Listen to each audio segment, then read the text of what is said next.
शिंदेंच्या नागपुरातील देवगिरी बंगल्यावरती पहिल्यांदाच लिफ्ट लागणार। हिवाळी अधिवेशनासाठी देवगिरी बंगल्यावरती 80 लाखांपेक्षा जास्त खर्च। देवगिरी बंगल्यावरती आणखी एक खोली तयार करण्याचं काम सुरू।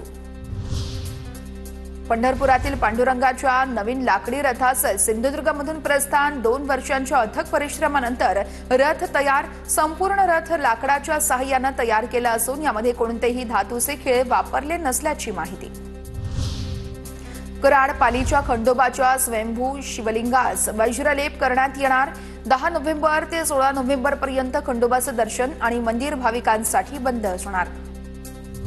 नागपूरमधील रहाटे कॉलनी इथे आदिवासी गोवारी पुलाकडे जाणाऱ्या रस्त्यावरील ब्रेकरमुळे अपघात। कोणताही चेतावणी इशारा नसल्यामुळे ब्रेकरमुळे मोठे अपघात होण्याची शक्यता।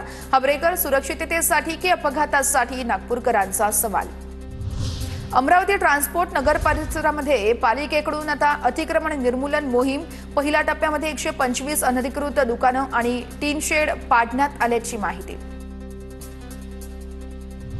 नाशिकच्या भगूरमध्ये पहाटेच्या सुमारास नरभक्षक बिबट्याचा शेतकऱ्यावर हल्ला। बिबट्याच्या हल्ल्यामध्ये शेतकऱ्याचा मृत्यू, नागरिकांमध्ये भीतीचं वातावरण। वाशिम कृषी उत्पन्न बाजार समितीमध्ये काल एका दिवसात तब्बल 14,000 क्विंटल सोयाबीनची नोंद। बीजवाई सोयाबीनला प्रति क्विंटल तब्बल 7,300 रुपयांचा दर, तर इतर सामान्य सोयाबीनला केवळ 4,380 रुपये प्रति क्विंटलचा दर। वाशिम जिल्ह्यातील कपाशी उत्पादक शेतकऱ्यांच्या चिंतेमध्ये आणखी वाढ। लाल्या रोगाची लागण झाल्यानं अंतिम टप्प्यात असलेल्या कापसाचं मोठं उत्पादन हे घटण्याची शक्यता।